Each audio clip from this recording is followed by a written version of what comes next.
You can now get a 30-day trial to experience The Athletic for free. Visit the link in the description below to try it now.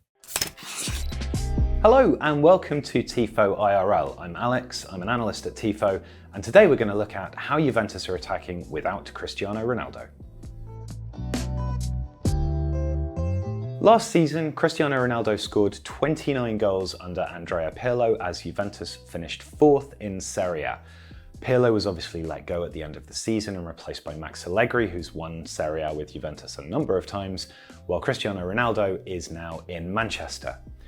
So how did Andrea Pirlo's team attack? Well, there were two main ways. Let's have a look here. The first thing that Pirlo liked to do was create numerical superiority centrally.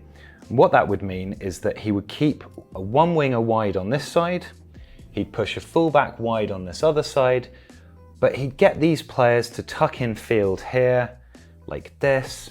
So he'd try and create 5 or 6 players centrally like this. What that did was it isolated the two wingers, and that meant that balls could be played through to them while they were in space, because obviously the opposition are attracted centrally, like this. Then these wingers, or this fullback in this instance, would push up and deliver crosses or pullbacks. Obviously, that works well with Ronaldo because as he's evolved as a player from the sort of left winger to left inside forward to centre forward, his aerial prowess, his ability to get in here and attack these balls, but also his ability to make runs in behind the defence and through like this, are something that can really be exploited by crosses. And Pirlo's team crossed more than any other side in Serie A, and Ronaldo scored a lot of headers. They also had Morata up front, who was similarly quite good in the air, and was also able to create opportunities from knockdowns and second balls. The other thing that Juventus would do quite a lot is they would look to draw the opposition onto them. So if they're falling back like this, let's get these players sort of slightly deeper here. As Juventus sought to counter-attack, Ronaldo, Morata, or whoever played alongside him, let's say Dybala here, would drop into these sorts of areas, and then Juventus would progress the ball quite vertically, and Dybala here, for example, would look to slip Ronaldo in. Maybe Ronaldo himself would take the first ball and just drive in.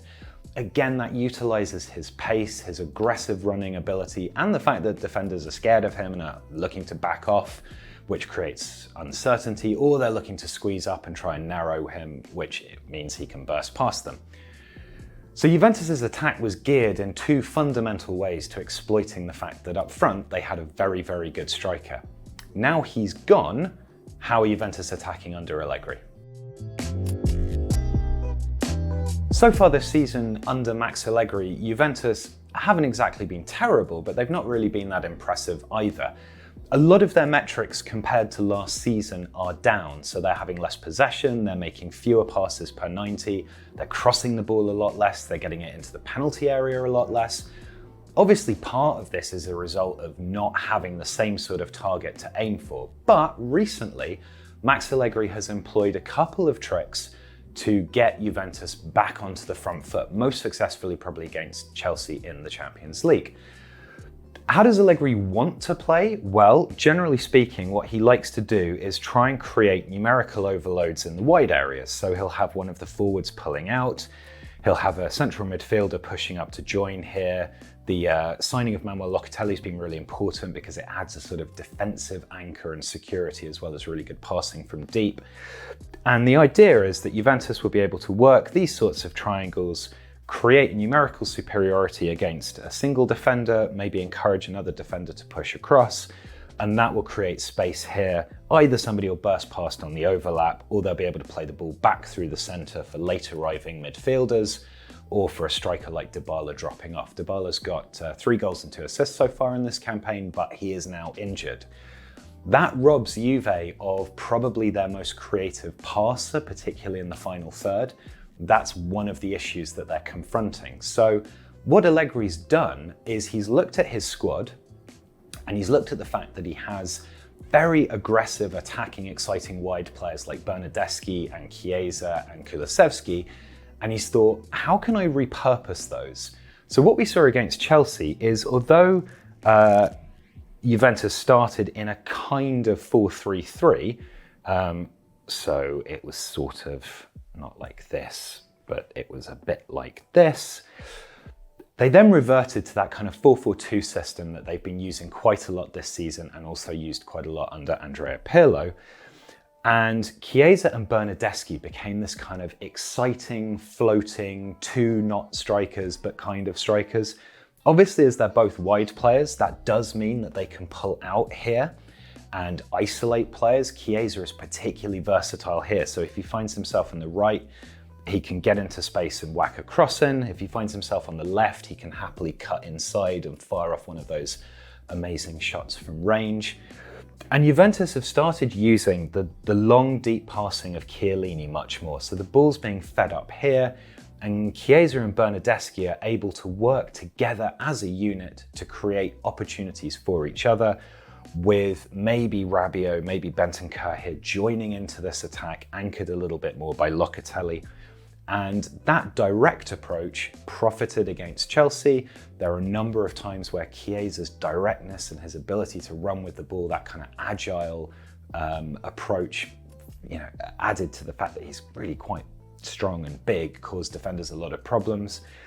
The other thing that's happening is that Juventus are not afraid to go a little more direct than that. So with someone like Moise Kean here, or sometimes even Adrien Rabiot pushing up from this sort of weird inverted left central midfield role, he can come up here and take these sort of long passes from Chiellini, and then they're looking for knockdowns, headed balls on, and playing this kind of direct attacking style. So Juventus have had to be a lot more vertical in recent games than they perhaps want to.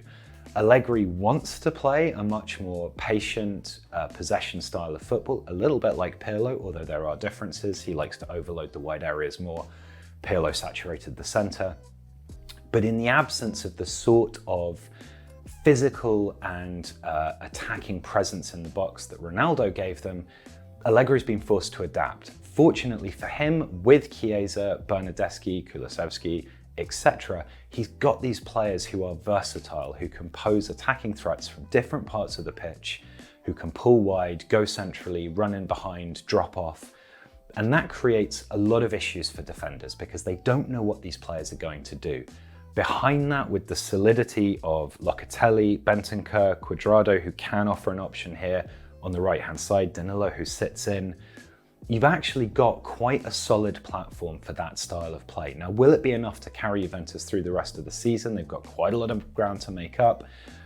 They're looking okay in the Champions League so far, obviously, but again, it seems like quite an unsustainable approach for the latter stages.